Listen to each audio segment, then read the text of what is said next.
د ځوان لوبغاړي صدیق الله اتل د لوبین ژوند درې دردونکي رازونه افشا شول. صدیق الله اتل له 2 ملي لوبغاړو متاثره دی. د پوره جزئیاتو لپاره ویډیو تر پایه وګورئ او افغان میډیا چینل سبسکرایب کړئ. د افغان کرکټ ملي لوبډلې نوي او ځوان توپوهونکي صدیق الله اتل په خپل وروستۍ مرکه کې د خپل لوبیز ژوند د 3 بدو او غموونکو شیبو یادونه کړې ده. صدیق الله اتل ویلي په خپل لوبیز ژوند کې مې 3 ځلې ژړلي دي. لومړی ځل مې هغه وخت وژړل چې 4 ورځنی ټیسټ یا فرست کلاس لوبې مې پیل کړې.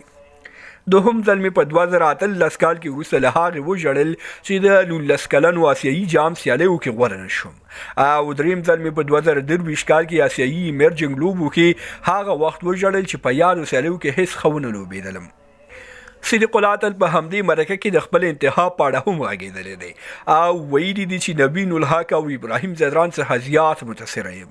هغه ویلي چې نوین الحق مې د خوښې وړی شخصیت دی او له ابراهیم ځدران سره مې ګډه لوبه کول د ژوند ستر ارمان دی، خو په ملي لوبډلې کې راشد خان ته له بل هر چا زیات ګران یم. خوږو ملګرو، زموږ د نن ورځې ویډیو هم دومره وه. زه هڅه دا کوم چې هره ویډیو کې له اضافي خبرو تیر شم، خو له تاسې مې هیله دا ده چې زما چینل سبسکرایب کړئ. تر بیا ښې چارې لویه لامل شه.